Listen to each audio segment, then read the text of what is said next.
Shalom, perkenalkan nama saya Richard dari kelas 11 TAF 1.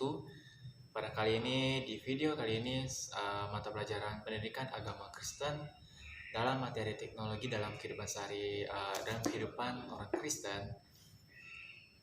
Saya akan menyelesaikan tugas menjawab 5 pertanyaan. Pertama, apa itu publishing atau media sosial? Media sosial atau media daring adalah di mana para penggunanya dapat berinteraksi, dapat berbagi, dan dapat berkomunikasi yang tanpa dibatasi ruang dan waktu. Jadi bisa dibilang media sosial bisa tempat kita sharing, bercerita, dan berkomunikasi tanpa adanya jarak dan bebas kapanpun itu. Nomor 2, mengapa disukai oleh remaja? Remaja zaman sekarang yang pastinya karena teknologi sudah maju, jadi dimana remaja diharuskan atau secara tidak langsung itu menjadi kebutuhan dalam kehidupan sehari-hari.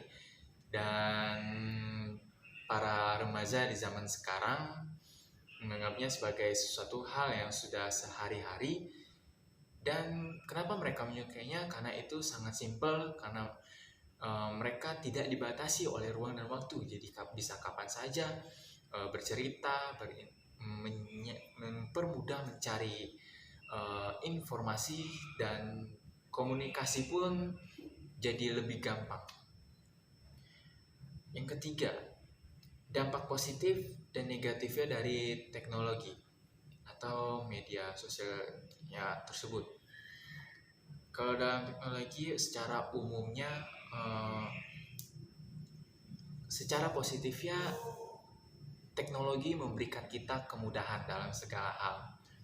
Dan yang kedua, teknologi dapat meningkatkan suatu kualitas produk. Ya, istilahnya mempermudah produksi. Yang ketiga, bisa dia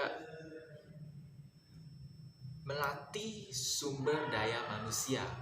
Dengan teknologi, teknologi tersebut bisa membuat kita semakin pintar dan mengetahui segala informasi. Lalu menambah wawasan dan pengetahuan. Itu salah satu contohnya yang dapat meningkatkan sumber daya manusia. Kemudian menambah kreativitas dan juga mudah berkomunikasi yang tidak dibatasi ruang dan waktu. Itu adalah positifnya bagi teknologi. Dan teknologi juga bisa positifnya membuat kita hilang dari stres. Seperti contohnya ada game atau film animasi yang dapat membuat suasana hati jika kita sedang stres atau saat kita beristirahat, membuat hati dan pikiran tenang. Kemudian teknologi juga ada negatifnya. Negatifnya itu yaitu saat kita sudah kecanduan dalam teknologi, atau mungkin seperti contohnya kita sudah yang tadinya game, film itu cuma untuk istirahat, tentunya menjadi kebiasaan sehari-hari yang akhirnya membuat kita jauh dari Tuhan, membuat kita mengutamakan teknologi ataupun pengetahuan lainnya dibandingkan Tuhan yang dinomorkan 2, yang pada seharusnya Tuhan itu menjadi nomor 1 dan yang lainnya itu merupakan di bawah-bawahnya selain Tuhan. Kemudian teknologi dapat menggantikan fungsi manusia, atau bisa dibilang menggantikan pekerja sumber daya manusia dengan teknologi. Dengan adanya teknologi menciptakan banyaknya pengangguran pada sumber manusia yang memiliki potensi yang kalah dengan si teknologi. Kemudian mempengaruhi pola pikir. Saat kita yang seharusnya berpola pikir untuk selalu berusaha mencari pengetahuan, mencari informasi, sekarang sudah gampang. Seharusnya kita berpola pikir untuk kita harus membaca buku dan mengetahuinya saat ujian dan menghafalnya. Tapi sekarang mengubah pola pikir kita untuk jika tidak tahu, maka cari di Google. Itu dia pola pikir yang mengarahkan kita ke arah negatif. Kemudian gaya hidup instan. Gaya hidup instan itu seperti apa? Contohnya mempermudah kehidupan kita. Karena ya di zaman sekarang pastinya adanya mudah, maunya gampang gitu. Kayak istilahnya pesan hal-hal di media sosial atau contohnya tempat belanja online, maunya instan. Dengan teknologi kita bisa pesan makanan tanpa perjalanan, kita bisa pergi tanpa, istilahnya membuat hidup kita menjadi instan gitu. Kemudian adanya kesenjangan sosial, atau juga bisa dibilang karena adanya media sosial, orang terkadang bisa salah mengerti dan menyalahgunakan media sosial tersebut untuk saling menjatuhkan satu sama lain. Dan ya itu aja sih positif dan negatifnya. Kemudian pandangan Alkitab terhadap teknologi tersebut.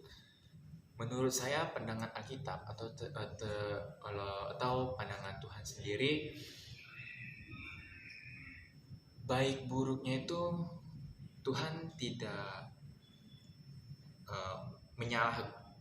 mempersalahkan adanya teknologi.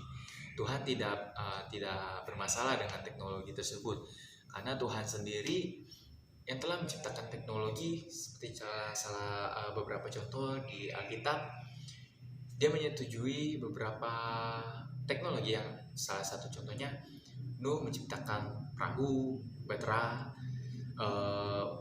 adanya menara Babel. Kemudian Tuhan sendiri menggunakan peralatan sebagai tukang kayu, dan masih ada banyak hal lainnya.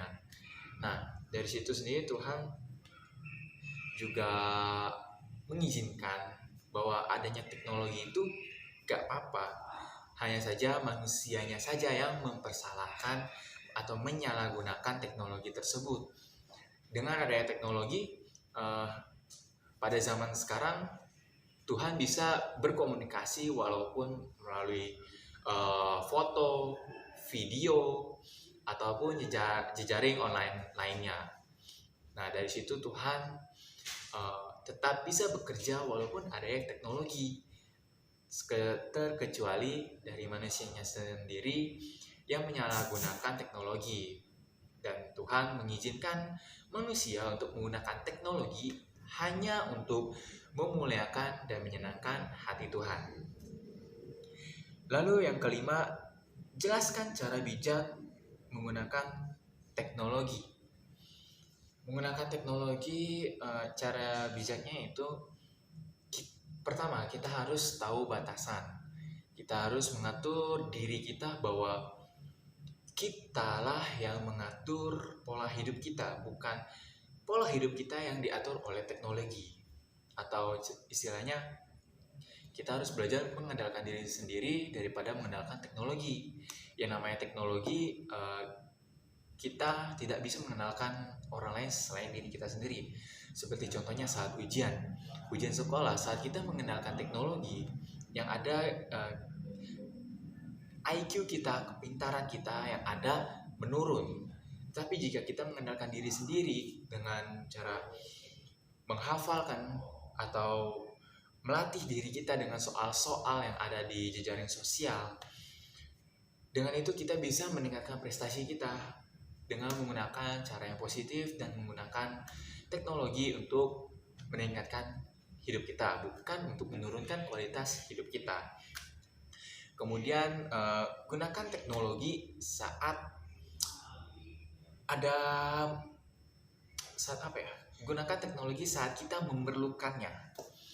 jangan saat kita nggak perlu tapi kita malah bermain HP. Seperti contohnya saat kita harus fokus di gereja mendengarkan firman Tuhan, tapi kita malah fokus kepada HP, padahal saat itu Tuhan ingin berbicara kepada kita. Maka itu menggunakan cara saat beribadah atau melakukan aktivitas, setidaknya kita jauhkan HP kita, letakkan dalam tas ataupun matikan datanya untuk kita fokus kepada Tuhan. Itulah cara bijak yang menurut saya, cara bijak untuk menggunakan teknologi, dan tentunya andalkan Tuhan selalu, bukan teknologi. Oke, mungkin itu saja jawaban dari saya, Richard, dari kelas DAV 1. Kurang lebihnya mohon maaf. Sekian dari saya, terima kasih. Tuhan Yesus memberkati dan shalom.